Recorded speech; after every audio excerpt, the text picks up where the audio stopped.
Salut, c'est Nicolas. Tu te souviens de moi? J'étais en recherche de logement. Après ma première vidéo sur la visite, j'ai voulu revenir te parler de mon entrée dans l'appartement. Ma mère est contente. Je vais enfin pouvoir prendre mon indépendance. J'ai trouvé le propriétaire sérieux et sympathique qui n'a pas eu peur de mon petit budget. Mais avant de penser à la crémaillère, il y a de multiples démarches à faire. Et je t'avoue que moi, j'ai failli m'y perdre.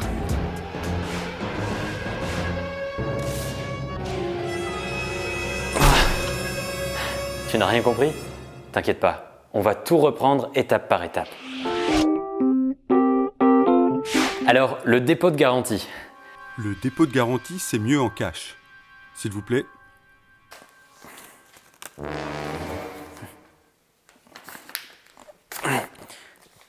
Le dépôt de garantie, donc, c'est 1 mois de loyer sans les charges pour un non meublé et avec le reçu.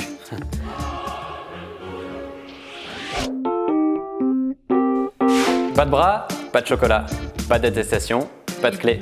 L'attestation d'assurance, c'est obligatoire et tu dois avoir fait les démarches avant de signer le bail pour que ton logement soit assuré dès le premier jour et en toutes circonstances. Tu vas comprendre pourquoi.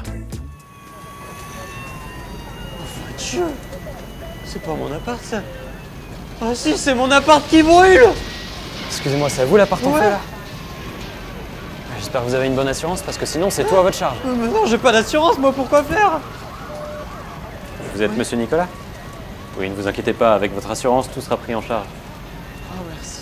Et l'assurance, c'est pas que pour les incendies, c'est aussi pour les dégâts des eaux, les catastrophes naturelles, les catastrophes climatiques. Les catastrophes technologiques, en cas de cambriolage, en cas d'attentat, en cas de perte de clé, en cas de brise-glace.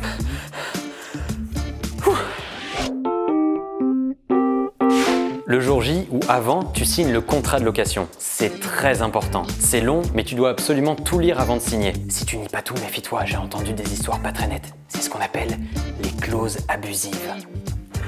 Interdiction aux animaux de compagnie? Qu'est-ce que je mange, moi? Interdiction de recevoir chez soi? Je suis pas un tombeur, mais bon, quand même. Bon, à l'inverse, il y a aussi des choses qui cadrent un peu tes droits et tes devoirs. Si tu veux casser un mur, c'est pas possible. Si tu veux sous-louer sans l'accord de ton propriétaire, c'est niette. Une fois que tu as tout lu et que ça te semble logique, tu peux signer.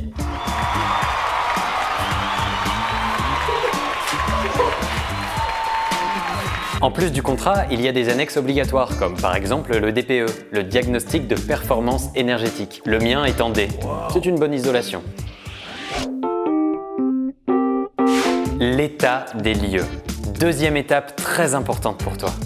L'état des lieux, c'est le listing de tout ce qui va et tout ce qui ne va pas dans l'appartement. Ça te protège autant toi que ton propriétaire. Alors ne sois pas timide. Si tu vois quelque chose qui n'est pas noté, dis-le. Car si c'est fait à la va-vite, c'est ton dépôt de garantie que tu pourrais perdre à la sortie. Voire plus. À la fin de l'inspection du logement ou de l'état des lieux, on va noter sur ce document les chiffres des compteurs. Ces chiffres sont le point de départ de tes futures factures d'énergie. Ils sont à transmettre à tes fournisseurs pour tout nouveau contrat. Pour l'eau, ça va. Le choix est limité en fonction de la commune où tu habites. Cool. Pour le gaz et l'électricité, c'est différent. Il y a plein de fournisseurs. Après quelques recherches, tu choisiras celui qui te convient.